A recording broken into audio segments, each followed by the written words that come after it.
e uma noite revela conhecimento a outra noite. Não há linguagem nem há palavras, e deles não se ouve nenhum som. No entanto, por todas terra se faz ouvir a sua voz, e as suas palavras chegam até os confins do mundo. Nós temos aqui no salmista declarando a glória de Deus, a soberania dele, a presença dele, e que como todas as coisas criadas evocam a pessoa de Deus. Algumas perguntas para nós iniciarmos nossa aula. Primeiro, se ver é crer, como acreditar em um Deus invisível? Se ver é crer, como acreditar num Deus invisível? Isso é parte de um pressuposto, né? Só se crê aquilo que se vê. Eu gosto de desmerecer um pouco essa frase, porque vamos pensar numa criança. Hoje em dia ainda é mais comum. Quando na minha época de adolescente, a gente aprendia tudo sobre o computador antes de poder triscar nele. Não podia chegar perto do teclado, não podia chegar perto de nada. E se eu, por acaso, desligasse o computador tirando a tomada ou desligando o estabilizador, era uma bronca certa, porque aquilo queimava, e queimava mesmo, não tinha jeito. Hoje em dia, eu acho que está mais segura a corrente, né? Tudo é muito mais fácil, a criança fecha o computador, desliga, puxa, e simplesmente ela não vê de onde vem ou para onde vai ou como funciona, ela simplesmente crê que aquilo vai funcionar assim que ela apertar o botão para ligar, e crê que ele vai desligar assim que ela fechar. E às vezes a gente precisava conhecer todo o processo para poder chegar perto do computador. Então não, esse negócio de ver para crer não é bem assim, é uma pequena falácia. Nós cremos que muitas coisas vão dar certo no dia a dia sem se questionar se é assim mesmo. Outra pergunta. Você aí conhece alguém que questione a existência de Deus? Vamos lá, enquete, levanta a mão. Se você conhece alguém de verdade que fala assim, não sei se Deus existe não sei, levanta a mão. Legal, beleza. Então, temos alguns pontos aí de coincidência. Quem aqui já conversou com alguém sobre a existência de Deus? Essa é outra pergunta. E você teve que conversar com essa pessoa se Deus existe ou não? Ou outra pessoa? Sim. E aí, como é que você lidou com isso? Foi fácil, foi difícil? Quem gostaria de comentar? Foi difícil?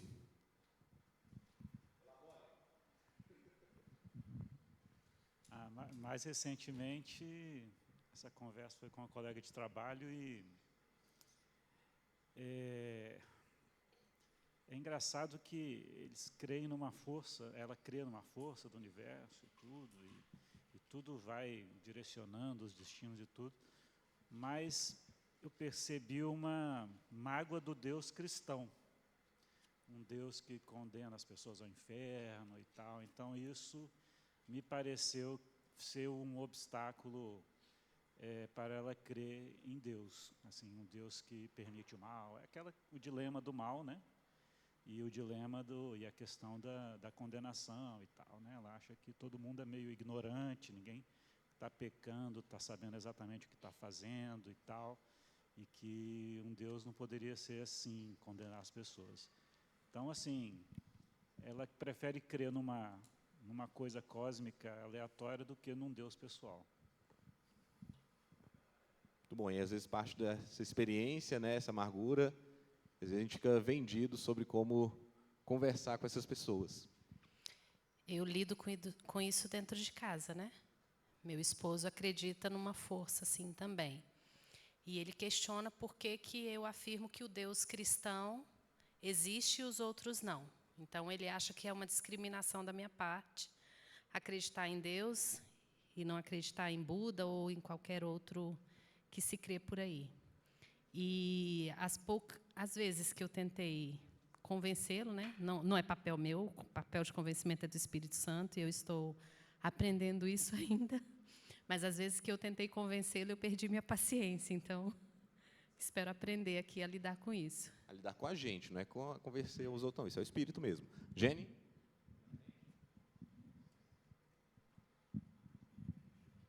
Oi, bom dia. Sim, eu também conheço pessoas, né? Conheci pessoas antes da minha conversão. Parte de mim também concordava com elas. E agora que eu sou redimida pelo Senhor Jesus, também continuo conhecendo pessoas, especialmente no trabalho, né, que muitas delas acreditam sim num tal do universo, né, que dizem que é tipo um Deus, mas não é o Deus da Bíblia. E assim, eu hoje já não tento nem convencer essas pessoas, porque no trabalho é difícil. E as amigas, né, que eu tinha antes da minha conversão, eu sim tentei evangelizar, especialmente a que era mais próxima a mim.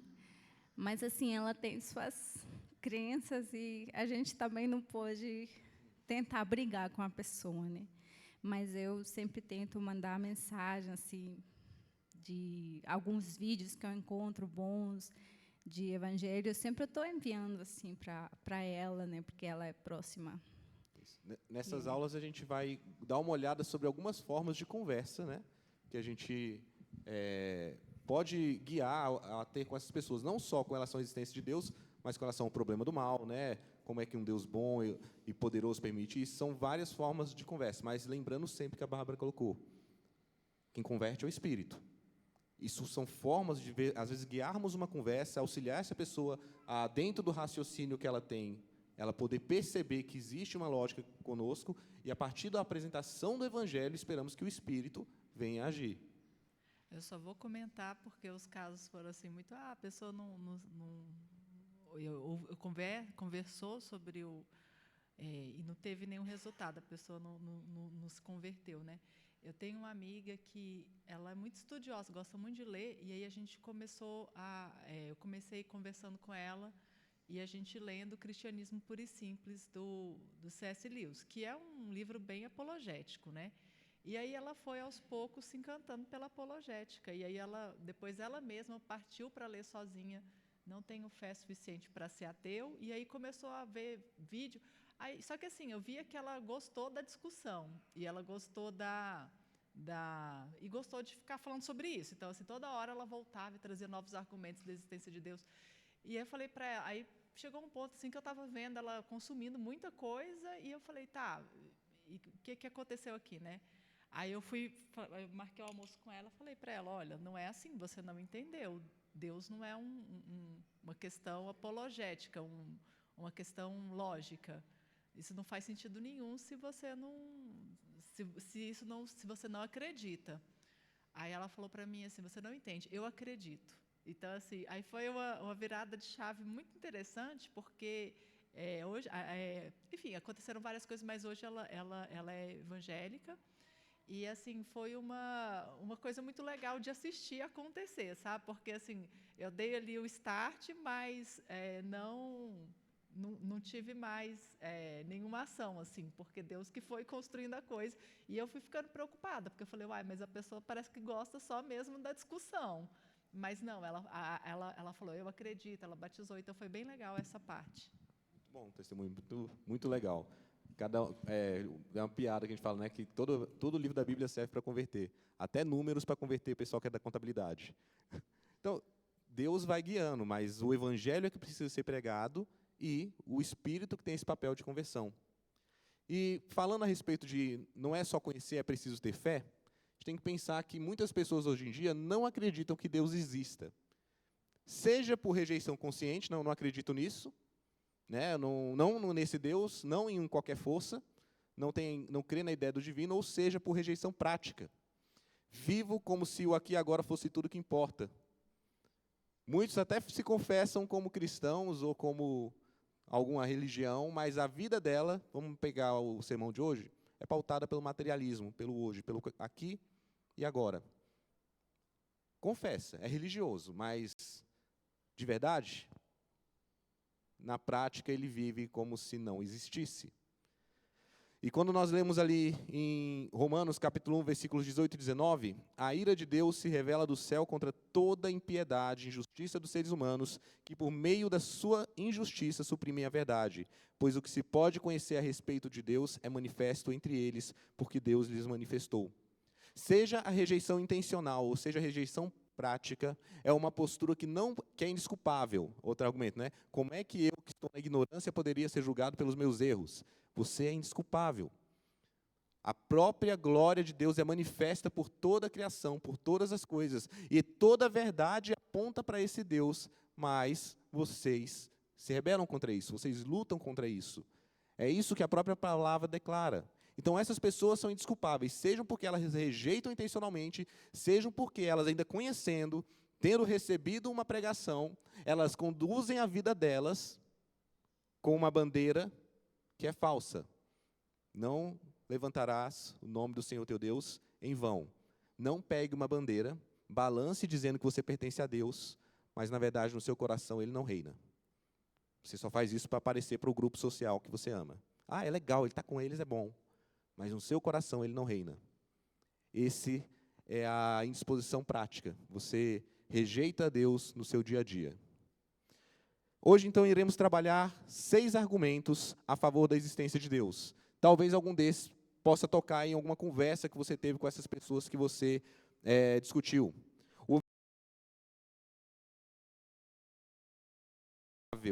Consistente com a razão e, na verdade, mais racional do que a alternativa de não acreditar na existência de Deus. O objetivo, então, dessa aula, não estaremos aqui construindo um sistema prático, moderno, que vai fazer todo mundo se ajoelhar perante o Senhor. É o Espírito Santo quem o faz. É capacitar você, a mim, a perceber que nessas argumentações que existem, a lógica e a razão que eles tanto defendem e os pressupostos que guiam, inclusive, a nossa vida como cristãos, apontam sempre para Deus. Que o contrário, na verdade, é muito mais difícil de se crer. Voltando um pouco na aula passada, a Clarissa fez uma intervenção muito própria para corrigir os slides que tinham. Então, a gente vai dar uma olhada novamente nos slides sobre evidencialismo e pressuposição, para nós percebermos a diferença. E a Babi fez uma pergunta que eu não consegui responder. Você consegue dar um exemplo prático para a gente ver essa diferença? Trouxe a resposta hoje. Então, vamos lá. Ó. A apologética evidencialista é uma abordagem que defende a fé cristã usando evidências empíricas, históricas, racionais, acessíveis a todos. Todas as pessoas conseguem ter acesso a isso, não necessariamente alguém que tenha em mãos uma Bíblia, vamos dizer. Como manuscritos bíblicos, profecias cumpridas e argumentos lógicos para construir um caso cumulativo pela veracidade do cristianismo. Então, eu pego uma evidência, ou várias evidências, e argumento a respeito da veracidade do cristianismo, da veracidade de Deus, do problema do mal. A apologética pressuposicional é uma abordagem que parte da premissa de que a Bíblia e a cosmovisão cristã são o fundamento absoluto para todo conhecimento, argumentando que qualquer visão não cristã é inconsistente e que não há neutralidade racional entre crentes e incrédulos. O pressuposto cristão é fundamental na argumentação para defender a fé e para desconstruir os outros pressupostos, as outras cosmovisões, mostrando como elas são inconsistentes. Então, a primeira eu parto de uma evidência, a segunda eu parto de um pressuposto, crendo que mesmo que eu partisse de uma evidência, aquela pessoa não ia acreditar. Ela é caída, a mente dela não consegue lidar com isso, segundo a Bíblia. Então, a diferença principal entre apologética evidencialista e pressuposicional é que a evidencialista assume um terreno comum racional e usa evidências neutras para provar a fé, enquanto a pressuposicional rejeita a neutralidade, não tem neutralidade. Ou você é guiado pelo Espírito, ou você já está escravizado pelo pecado.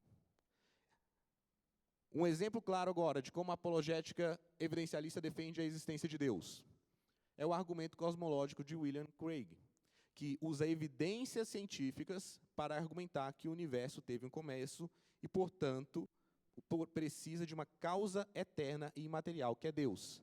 Não existe um efeito sem uma causa. Não existe a possibilidade de eu pensar que uma coisa começa sem algo que dê esse start para ela começar. Então, toda vez que você vai voltando, quem criou isso? Quem criou isso?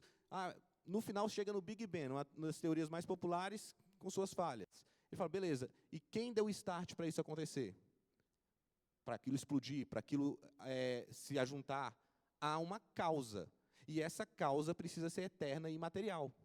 Então, se você usa a lógica científica, você vai chegar na compreensão de que precisa de uma causa para tudo. Para a existência, precisa de algo fora da nossa materialidade, algo que dê esse início. E isso aponta para Deus. E como é que seria a apologética pressuposicional? Um exemplo claro de como a apologética pressuposicional defende a existência de Deus é o argumento transcendental de Cornelius Van Til, onde conceitos como lógica, moralidade e ciência só fazem sentido se pressupormos, está errado aí, a existência do Deus trino da Bíblia, e que outras visões são inconsistentes. O argumento transcendental é o seguinte: como você pode se aliar ou se alicerçar na sua própria razão se você crê que tudo isso é caos, tudo isso veio do acaso? Quem disse que a sua razão não é falha? Nós, por outro lado, cremos que um Deus trino nos criou a sua imagem e semelhança, e por isso, por podermos expressar, por mais que caídos, a imagem e semelhança desse Deus, temos condições de raciocinar, de argumentar, de pensar a respeito de toda a existência. Nós temos algo que sustenta a nossa argumentação. É o próprio Deus que nos criou. E é um Deus trino. Um Deus que é uno e, ao mesmo tempo, três. Um Deus que é contente em si. Então, o argumento transcendental, ele parte de toda a nossa fé cristã para poder confrontar as crenças não cristãs, desconstruí-las e defender os nossos pressupostos. Então, esse é o grande diferença entre os dois. A fé no sobrenatural, ela é plausível? Vamos para o primeiro argumento. Será que a fé no sobrenatural é plausível? Nós vamos trabalhar hoje 6. O transcendental será o último. A gente volta nele para dar mais uma olhada. A gente já trabalhou no exemplo aqui. Mas vamos pensar no primeiro, a probabilidade. Ela é plausível e mais plausível do que a alternativa de não crer no sobrenatural. Se você pergunta para qualquer pessoa, é plausível você crer que exista uma coisa sobrenatural, alguma coisa que a gente não consegue tabular, compreender? Muitos, ao discutirem a fé, presumem que apenas as informações observáveis, cognoscíveis e científicas são válidas. É preciso ter cuidado, pois isso gera um viés antissobrenatural, levando a uma abordagem tendenciosa na avaliação das evidências, em vez de uma abordagem centrada nas evidências. Então, primeira pergunta: o que significa ter fé? Quem chuta? O que significa ter fé? Certeza, convicção. Certeza e convicção leva a gente a fazer o quê? Agir ou fugir? Agir de acordo com o que eu tenho certeza e convicção. Se eu não tenho certeza e convicção, eu vou fugir. Então, fidelidade, compromisso, tudo isso tem a ver com aquilo que você crê que vai dar certo, com fé. Fé é isso. E como eu posso decidir em que acreditar ou em que não acreditar? Vou dar um exemplo. Qual é a dificuldade da questão da probabilidade, né? Quando você nega veementemente uma determinada área, sem você abrir espaço para que ela possa acontecer. Não vou lembrar das datas. Quando começaram a estudar a respeito de como a malária era passada adiante, propagada, um estudo apresentou a possibilidade do mosquito transmitir a malária. Naquela época, isso foi rechaçado como impossível, porque, segundo eles, aquele protozoário da malária, ele jamais poderia viver dentro de um animal de sangue frio, que aquilo era incompatível com tudo. Então, ao invés de olhar para as evidências que eram apresentadas, eles simplesmente eram contra a probabilidade. Em vez de caminhar pelas evidências, eles eram contra. Então, qualquer evidência que era apresentada, eles simplesmente rejeitaram. Isso foi uma grande briga ali científica sobre uma doença. Quando você se posiciona contra a possibilidade de existir qualquer coisa que não seja tabulada ou que não caia na minha mente, você não está caminhando por evidências ou pela argumentação ou por qualquer outra coisa que alguém venha lhe apresentar. Você simplesmente está preso à forma como a sua mente funciona. Então, a probabilidade, ela vai mostrar que é plausível, sim, crer em Deus, crer no sobrenatural. Quando olhamos lá em Romanos, capítulo 1, versículos 16 e 17, nós lemos: Pois não me envergonho do Evangelho, porque é o poder de Deus para a salvação de todo aquele que crê, primeiro do judeu e também do grego. Porque a justiça de Deus se revela no Evangelho de fé em fé, como está escrito, o justo viverá pela fé. Nós cremos no poder desse Evangelho que nos transformou e pode transformar o próximo. Nós muitas vezes não iremos entender o sistema ou a forma como Deus guiará isso, mas nós cremos que existe esse Deus que julgará a todos, esse Deus que dá discernimento, que salva, que convence e que será o juiz ao final de tudo. Essa fé é o que guia o nosso comportamento e nos guia e nos desafia a continuar anunciando o Evangelho. Não é uma fé na minha capacidade ou nos meus sistemas, mas é a crença de que Deus, na sua soberania, é capaz de moldar e de salvar. Esse é o poder do Evangelho. Olha um exemplo. Se estudantes discutissem a vida de Jesus na aula de religião, partindo do pressuposto de que ele não era Deus, eles iriam discutir a respeito de Jesus. Mas o seu discurso sobre ressurreição e perdão só poderiam ser metafóricos.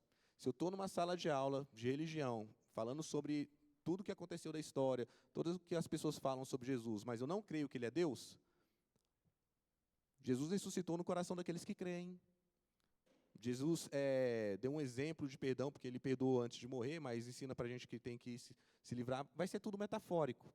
Não vai ter uma praticidade, não vai ter uma aplicação verdadeira no nosso dia a dia. Entretanto, se usamos da razão e da intuição e das nossas experiências, poderemos considerar veracidade da ressurreição e do perdão. Por quê? Porque nós experimentamos o que é perdoar e ser perdoado. Nós experimentamos o impacto da ressurreição de Cristo. Nós vemos a evidência na vida de pessoas que antes fugiam, que antes corriam e foram transformadas por um fato e mudaram de postura. E essas evidências nos levam a crer nessa ressurreição. E essas evidências que nós experimentamos nos levam a crer de que o perdão que é concedido por Deus é verdadeiro e genuíno. Assim, se exercemos a fé diariamente no sobrenatural, no perdão, no amor, na esperança de justiça, é igualmente razoável crer e exercer fé no sobrenatural e em Deus. Isso são evidências, são fatos que nós destacamos da história, da experiência humana, que apontam para uma plausibilidade, uma probabilidade cotidiana de que Deus existe. Esse é o primeiro tipo de argumento. Ele está revelando a Cristo? Não, não é suficiente. Isso é para você poder conversar com uma pessoa e então apresentar o Evangelho. É plausível, sim. Nós exercemos essas coisas todos os dias. Então, é o primeiro tipo de argumento. O segundo é o argumento da criação e design. Como tudo começou? O Daniel deu algum tipo de exemplo quando ele estava conversando com a amiga dele. Qual é a origem do universo? Bom, existem duas respostas básicas para essa pergunta. Ou o universo se criou sozinho, ou o universo foi criado por algo externo. A questão é em qual visão você acredita. Não se trata de ciência versus fé, mas de fé versus fé. Ou você crê que o universo criou sozinho, ou você crê que alguém criou. Você não estava lá para saber, e você não consegue replicar isso dentro de um laboratório. Então, ou é fé, de um lado ou do outro. Olha o que Jó diz, que Deus responde para Jó, né? Onde você estava quando eu lancei os fundamentos da terra? Responda se você tem entendimento. Quem determinou as medidas da terra, se é que você o sabe? Ou quem estendeu sobre ela uma linha de medir? Por mais que venhamos a desenvolver sistemas, por mais que venhamos a estudar, a verdade é que ninguém estava lá a não ser o próprio Deus. E tudo vai ser teoria.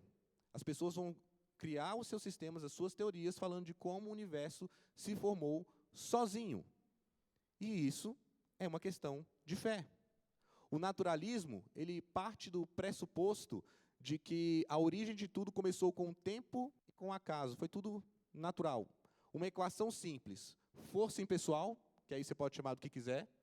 Energia, matéria, átomos, espaço, teoria das cordas. O da vez é a gravidade. A gravidade é a força impessoal que rege a tudo. Mais tempo, mais acaso, igual criação. Se você junta esses três carinhas, né? Força impessoal, tempo e acaso, você tem o universo criado. Com tempo suficiente para o naturalismo, tudo é possível. Na perspectiva do design inteligente, como criador do mundo, uma assertiva muito simples. Temos a assertiva de que alguém criou o mundo. Aqui a assertiva é qual? Volta. Uma equação, né? Força impessoal, tempo, acaso. E no design inteligente, alguém criou o mundo. Consideremos isso. É uma grande suposição, com certeza. Mas significa que não precisamos de dar milhares e milhares de pequenas suposições e grandes passos de fé. O que é mais fácil acreditar? De que uma força impessoal, de que um acaso, que não é uma força, que tudo misturado e o tempo, milhares de anos, formaram ou que alguém foi lá e fez? É racional e plausível a fé no tempo e no acaso para resolver um problema? Pensa nisso. Eu vou ter fé de que o tempo e o acaso vai consertar toda a minha vida. Ou é mais racional e plausível a fé na ação intencional de alguém para encontrar soluções? Você acha que o acaso vai te proteger enquanto você ficar distraído? Eu precisava, fiquei segurando, mas não consegui. O que é mais fácil e plausível? De que os problemas se resolvem sozinhos ou de que alguém intervém para resolver?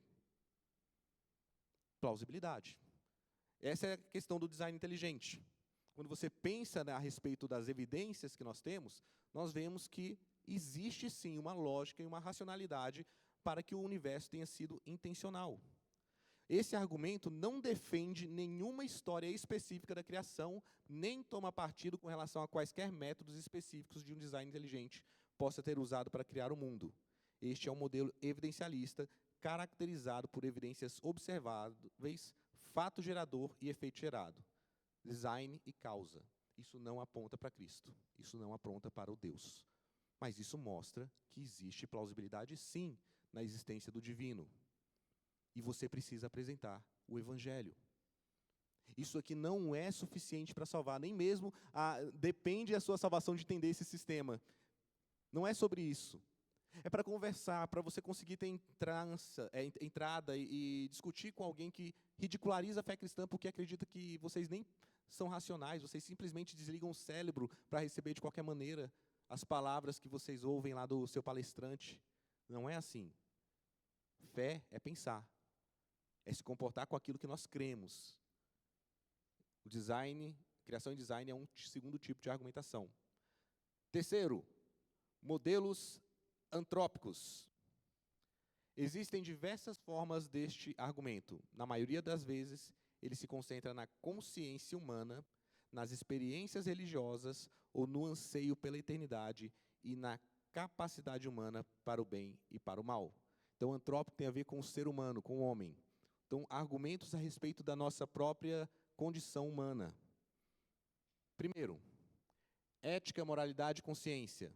O mundo ordenado por um legislador moral é mais satisfatório para o ser humano e explica a vida humana melhor do que a alternativa que nega a Deus.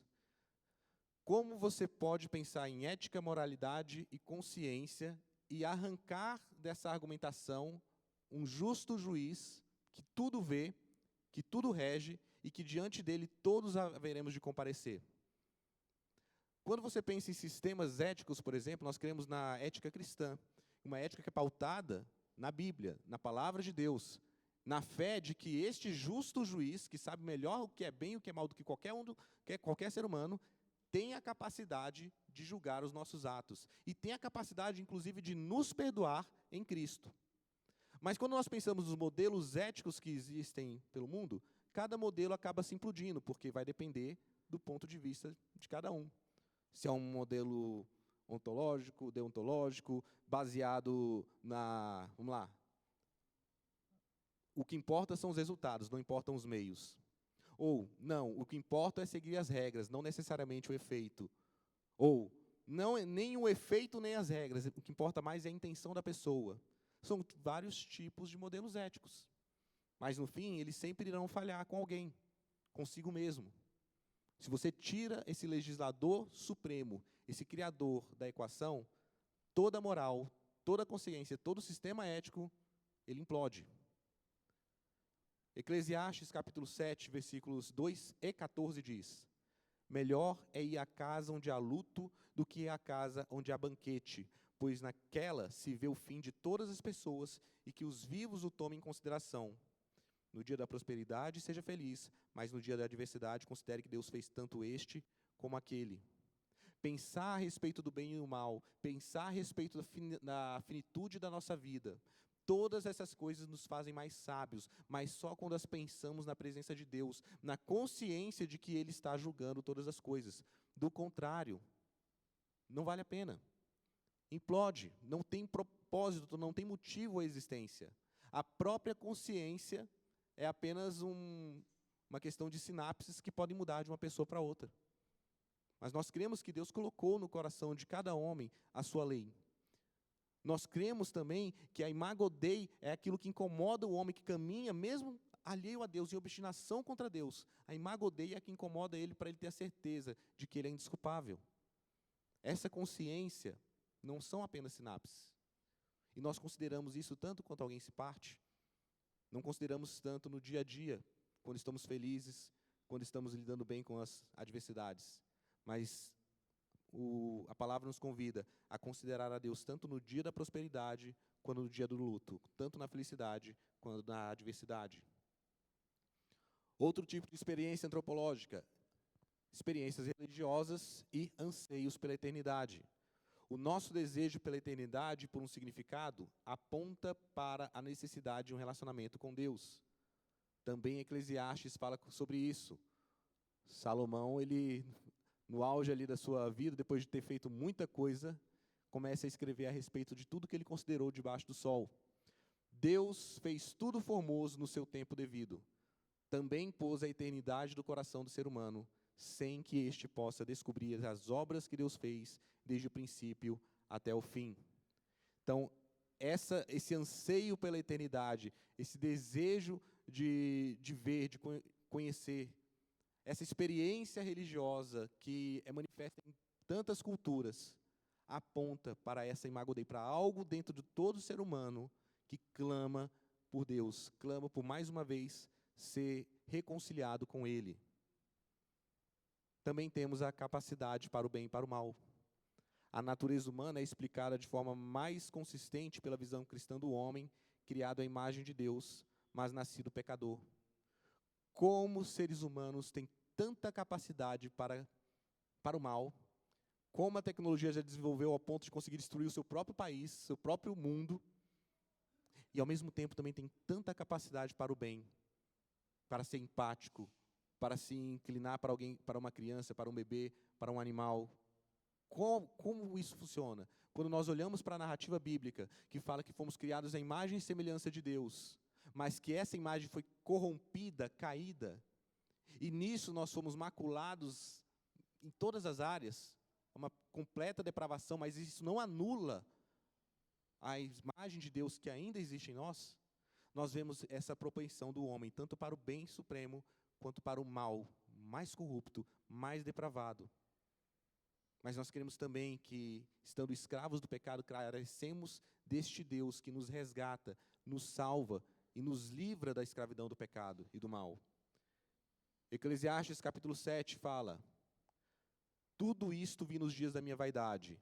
Há justos que perecem na justiça e há ímpios que prolongam seus dias na sua maldade. 20, não há nenhum justo sobre a terra que faça o bem e que não peque. 22, e você sabe que muitas vezes você mesmo já amaldiçoou os outros. Ele nos leva a considerar como nós mesmos desejosos, encontrados em Cristo, desejosos de fazer o bem, quantas vezes nós nos vemos amaldiçoando o próximo, reclamando, murmurando. Ele fala que apesar de salvos em Cristo, temos a tendência de achar que se eu fizer tudo bonitinho, eu vou viver mais tempo. Se eu fizer tudo bonitinho, vai estar tudo certo. E quando nós vemos alguém que é mal prosperando, nós falamos, isso está injusto, isso está errado. Mas ele fala, eu vi tanto o justo morrer por causa da justiça, quanto aquele que é ímpio viver em muito tempo, na sua maldade. E a gente não acha isso legal, mas a verdade é essa. O mundo corre dessa maneira, mas Deus não perdeu o controle. Entretanto, não há um justo sequer que faça só o bem, que nunca tenha tropeçado. E mais, se você ainda olha assim para você, você precisa reconhecer que há dias, há momentos em que você olha para alguém no trânsito, você olha para alguém que faz um comentário inadequado e deseja o mal, deseja a morte daquela pessoa. Então, perceba que existe uma argumentação bíblica em resposta aos anseios dos argumentos antrópicos. Essa argumentação parte de pressupostos cristãos, mas, preponderantemente, este é um modelo evidencialista cumulativo. A gente vai pegando várias evidências do cotidiano e mostrando que elas apontam para a necessidade de um Deus, para a plausibilidade de um Deus. Nós damos argumentos, segundo os nossos pressupostos bíblicos, sim, mas preponderantemente esse tipo de comportamento é evidencialista. A partir de evidências, nós, baseadas na experiência humana, nós defendemos a existência de Deus. Lembra que eu mandei isso aí para você no grupo da igreja, hein? Você vai poder conferir depois. Quarto argumento, o imaterialismo. Vamos passar um pouco mais rápido por ele. Pensa aí, você já se apaixonou? Já ficou sem fôlego diante de uma obra de arte ou da beleza de uma cachoeira? Ficou encantado?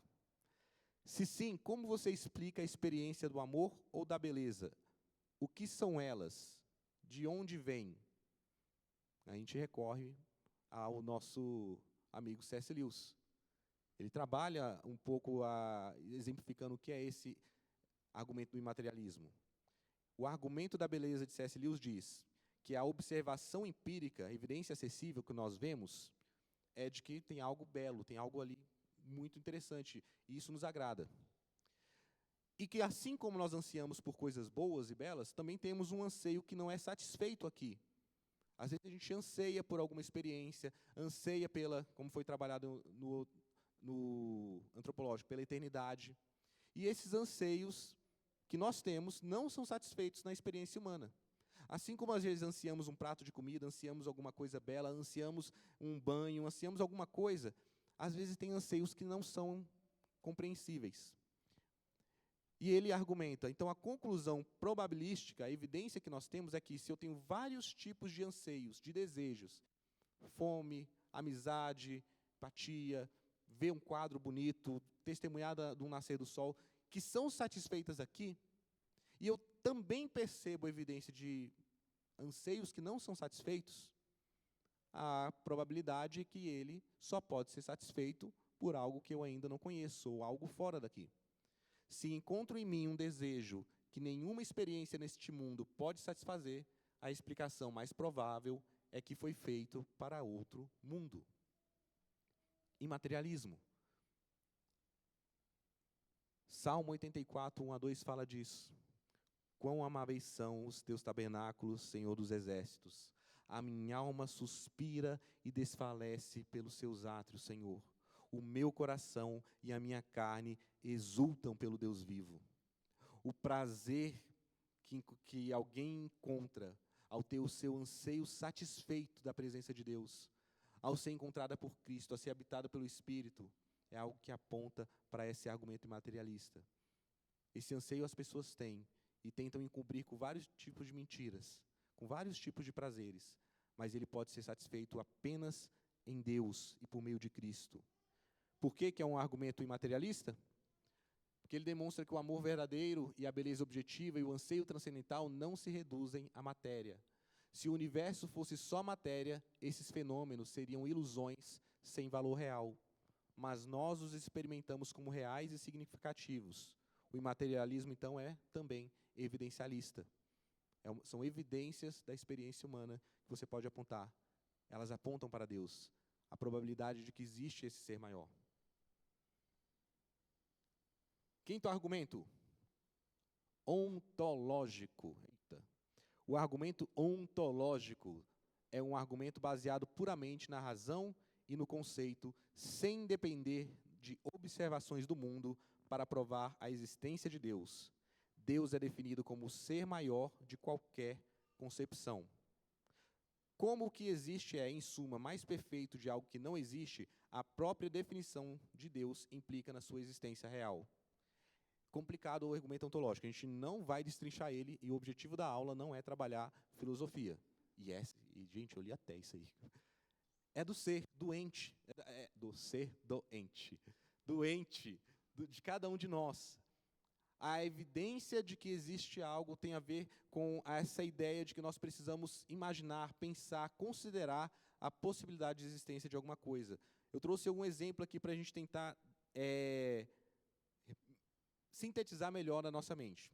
Imagine que você está pensando em Deus como, vamos lá, exercício, o ser mais perfeito possível, mais perfeito, onipotente, onisciente, onipresente, onibenevolente, eterno, ok, sem começo nem fim. Agora pergunte, esse ser perfeito só existe na sua mente, como uma ideia, ou também na realidade? Aí a gente fica assim, peraí, será que isso existe realmente ou não? Como é que funciona isso? Vamos lá, pensa nesse Deus, pensa no Deus cristão, a forma como ele se revela nos seus atributos, a forma mais perfeita possível. Esse é o exemplo de Anselmo de Cantuária, que ele fala o seguinte: se Deus existisse apenas na mente, então poderíamos, consequentemente, imaginar algo maior, ou um ser exatamente igual, mas que também existe na realidade. Mas isso é impossível, pois nada pode ser maior que o ser maior, nada pode ser mais do que aquele que não pode ser concebido. Se pensarmos na existência de um ser mais, qualquer ideia, por mais interessante que possa ser a sua ideia, sabe qual é a sua, pensa na sua ideia de uma pessoa perfeita. Vamos trazer para perto, o melhor namorado para as mais jovens, a namorada ideal. Sabe o que é melhor do que essa sua ideia de uma namorada ideal, de um namorado ideal, de um marido, uma esposa? Uma real.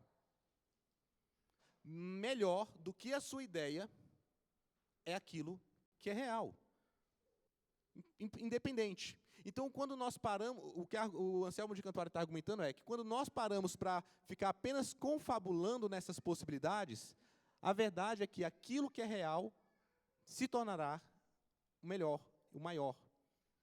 Do contrário, é só no campo das ideias. Então, isso aponta para a gente que é plausível, de que é possível a existência desse ser, porque, do contrário, a gente só conseguiria pensar em algo maior, mas ele já é o algo maior.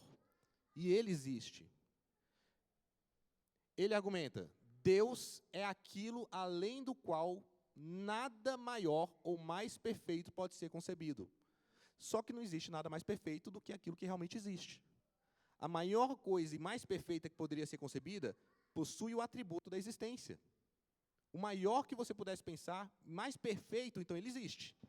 Possui esse atributo, porque senão haveria ainda algo maior do que poderia ser concebido. Portanto, Deus existe. É uma conjunção lógica a partir desse pressuposto. Melhor do que você só imaginar um bom relacionamento futuro, um bom casamento, é ter o casamento. A existência tem que fazer parte dessa perfeição que a gente imagina. E quando nós olhamos para a Bíblia, é interessante como ele responde para Moisés. Deus disse a Moisés, eu sou o que sou. E quando me perguntarem quem é você, o que eu respondo? Responda, o eu sou me enviou, eu sou Deus, eu sou isso. Jesus respondeu, em verdade lhes digo, que antes que Abraão existisse, eu sou, ele o é. Então nós partimos do pressuposto que o próprio Deus define o que é verdade, define a existência. Então esse é um argumento pressuposicional. Alguns argumentam que isso é apenas artifício verbal, outros que é argumento mais profundo possível. Entretanto, este é um argumento pressuposicional que parte da pressuposição de que o ser de Deus é necessariamente real. Quando paramos para pensar a respeito disso, a única coisa que podemos pensar é, tem que existir. Não é possível não existir um ser maior que tudo. Por fim, o último, o argumento transcendental, que a gente trabalhou no início da aula, no exemplo do Ivan Til, que defende que Deus é a condição prévia para o conhecimento, lógica e ciência, e as generalizações conceituais. Deus criou o mundo, conhece todos os fatos que existem sobre ele, nos criou à sua imagem com capacidade de conhecer as coisas e sustenta a nós, ao mundo, continuamente com a sua palavra. Eu parto do pressuposto de que se eu consigo raciocinar, se eu consigo viver, se o mundo não entra em colapso, de que alguém está segurando as pontas. Eu parto do pressuposto de que esse Deus que criou, que conhece e sustenta todas as coisas, segundo a sua palavra, existe, é real. Um ateu vai dizer, eu uso a lógica e a ciência para explicar o mundo, sem precisar de Deus. O argumento transcendental responde, como você justifica a lógica em si? Se você defende um universo puramente material e aleatório, sem Deus, por que as leis da lógica seriam universais e confiáveis? Elas seriam apenas acidentes evolutivos, sinapses que podem mudar, falhar.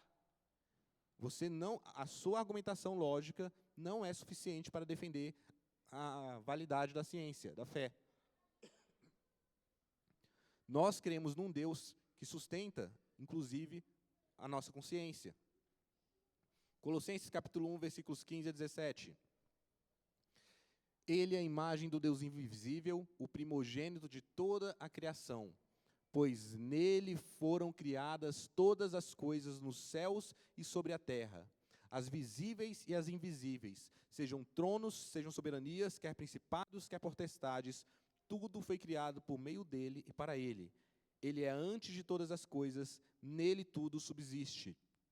Não é o caos ou uma energia impessoal que sustenta a minha força de argumentação lógica e científica.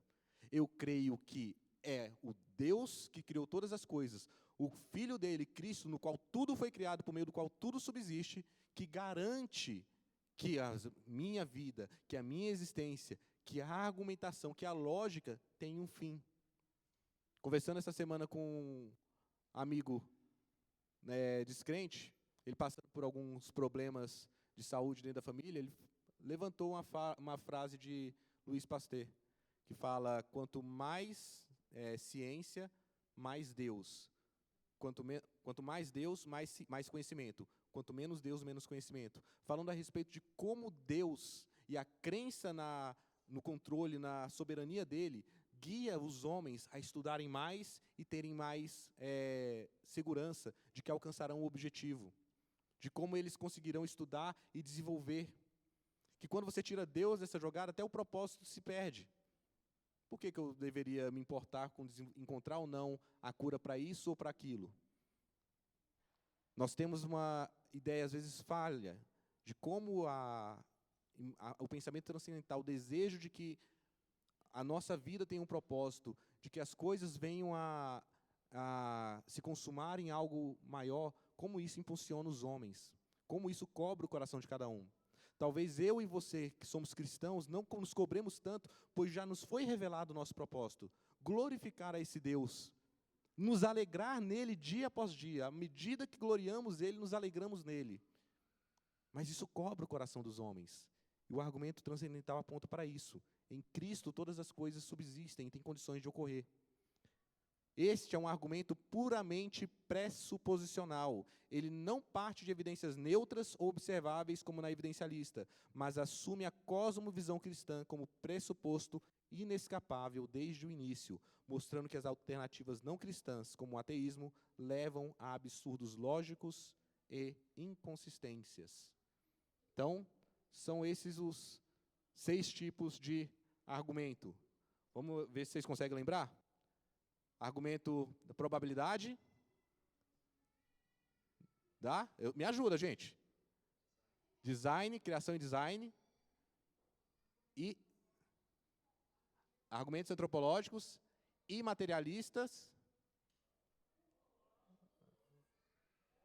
Ontológicos, material e transcendental. São 6 tipos de argumentação para apontar para Deus.